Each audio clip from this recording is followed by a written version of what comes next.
Hello mga ka-greet, magandang araw po sa inyo lahat. Today is August 14, 2024. Nag-testing na nga po tayo at tayo po ay nag-cutter na nitong ating dapog at ikinalat na po natin ito sa ating tataniman. Ang isa nga pong advantage ng ganitong sistema, syempre wala na pong nagbubunot ng punla, no? Direkta na po, tinatapon na lang po natin doon sa mga likuran ng mga nagtatanim. Ang advantage po ng ganito, unang-una matipid kasi hindi na nga po magpapabunot. Pangalawa po, hindi po nai-stress ang halaman, hindi po napuputol ang ugat, kaya po dire-diretsong lalaki ang ating tanim na palay. Nakita nyo po, hindi na kailangan ipagpag, hindi na po kailangan ang bigkisin. Basta itatapon mo na lang doon sa mga likuran ng mga nagtatanim at dadamputin na lang nila yan. Then, diretso tanim na po yan. At katulad nga po na sinabi ko sa inyo, as much as possible, isa, dalawa lang po ang pagtatanim niyan para nang sa ganon ay sumuhi po siya ng husto.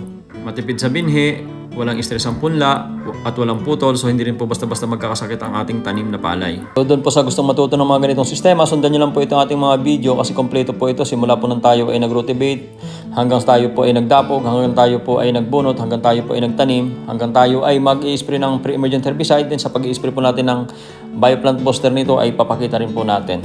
Ang mga ganitong demo trial ay pinapakita natin baka sakasakali gusto ng mga farmer na sundan, at least meron silang pagbabasihan, meron silang susundan. At sana nga po ay makatulong sa ating mga mahal na mga magsasaka.